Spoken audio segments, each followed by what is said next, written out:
Are we slaves to the workings of the brain? Are we merely determined to dance to our DNA? For years, many scientists thought we were determined and completely created by our DNA and brain biology. However, a new field of research is challenging these established beliefs that we are nothing but biological robots. The field of quantum biology has begun, and some researchers have been arguing for more than a decade now that quantum biology gives us a more complete description of ourselves. To start, quantum biology is the field that applies quantum mechanics to biological systems in order to explain how they operate, where classical biology cannot give a full account.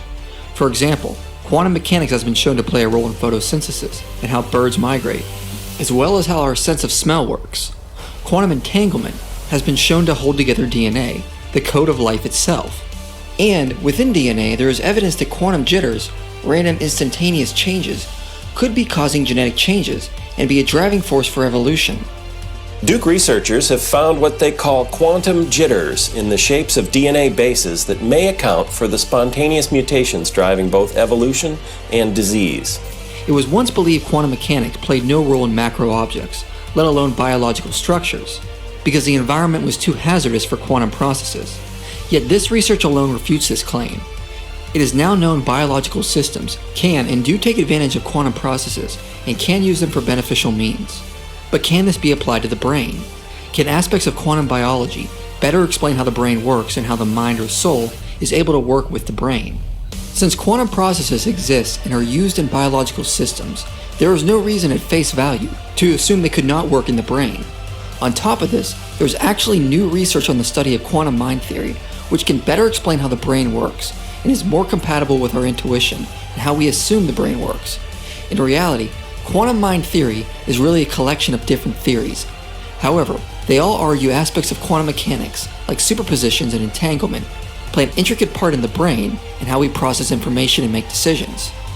Most of the theories revolve around the basic premise that deep inside neurons, there are tiny structures called microtubules, which are made of proteins called tubulins. Since tubulins are proteins, they contain amino acids called tryptophan. On a molecular level, tryptophan at its end is made up of 6 carbons bound together in a form of a ring. This ring consists of electrons that oscillate from side to side of the ring.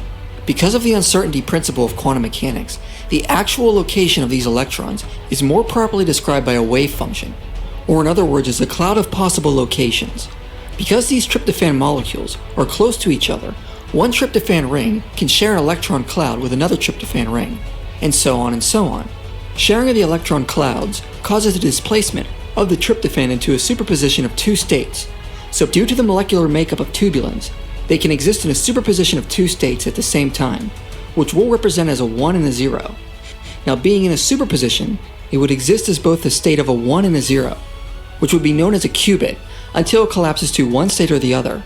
Now, since tubulins make up microtubules, the sharing of the superposition along an electron cloud can exist along several different pathways, which is known as a topological qubit. Thus, through the different possibilities of just one microtubule, different pathways could exist in a superposition, and this results in large-scale coherence among thousands of tryptophan molecules on any given microtubule. The 2 requirements for quantum computation are superpositions of 2 states, which allows molecules to represent qubits. We have seen how this could occur in just one tryptophan molecule, which when displaced exists as a superposition of a 1 and a 0 state. The second requirement is large-scale coherence. Again, we have seen how this occurs among thousands of tryptophan molecules at the same time. And because microtubules are so close to each other in the human brain, large-scale quantum coherence could be shared between thousands of microtubules. Thus, microtubules inside neurons fulfill the 2 requirements necessary for quantum computation. I know this is a little complex, but what this would mean is the brain could compute different possibilities simultaneously until a decision is made, and the collapse to one state is produced, which corresponds to the intuitive way of how we think, of weighing different options before making a final decision. Second, this would also mean the information of the brain would be held together through quantum entanglement and could process and transfer information across the brain instantly. When these quantum mind theories first came out, some claimed that the brain is too large and wet for quantum coherence. What this means is the brain contains a lot of water, and the random motion of water seems to destroy quantum coherence and produces decoherence, and thus it is claimed the brain is too wet for quantum computation to occur. But these objections are invalid for 3 reasons. First, the objection is based on a mathematical miscalculation, assuming the superposition needed to be much larger than what quantum mind models predicted. And since the superposition would be much smaller, there would be less of a chance for something to interfere. Second, the tryptophan molecules, which were proposed to be involved in quantum coherence, exist in areas of microtubules, which are hydrophobic, that is, areas which would exclude water and would protect against interference. So the water molecules could not enter into these areas and interfere with coherence. Lastly, this objection is directly challenged by the fact that quantum coherence does seem to play a role in biological organisms, as discussed earlier, and more are being discovered. These biological organisms contain as much water as the human brain, and that doesn't seem to preclude quantum coherence from taking place. But is there any actual evidence quantum effects are taking place inside the human brain? In fact, there is. Predictions of quantum mind theory have been confirmed. Information processing has been reported to exist in microtubules, and we have experimental evidence of large-scale quantum vibrations coming from microtubules. In 2011, evidence of topological qubits was reported to exist inside microtubules, and the same researcher recently pointed out the microtubule appears to be a fundamental information processing device in biology. Thus, if we can piece this all together, it appears we have excellent experimental evidence the brain is quantum computing. If topological qubits appear to exist in microtubules, there is information processing inside microtubules, and there is evidence of large-scale quantum vibrations, then we have cumulative evidence for quantum mind theory. But what does this have to do with the evidence for the mind not being created by the brain? Actually, quite an important part.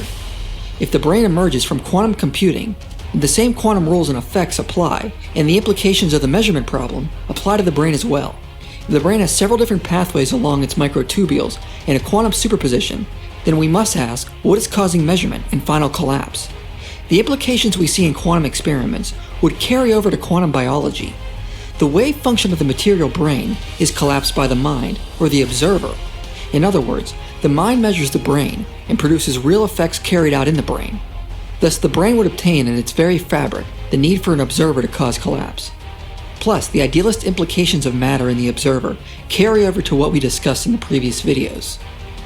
Plus, this experimental data correlates to exactly what we see in the neuroscientific research on mindful attention and the plasticity of the brain. The mind is able to produce real observable effects in the brain.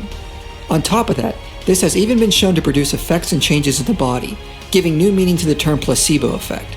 Studies on cancer patients show mindful attention can not only produce real measurable changes in the body, but also in our DNA. It appears we are not slaves to biology or our DNA, but active participants in the outcome.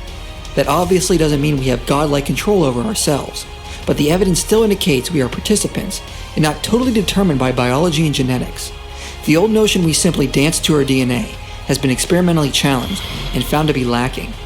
Therefore, the evidence demonstrates the mind is a real and active force, necessary to collapse the wave function of the brain and produce real changes.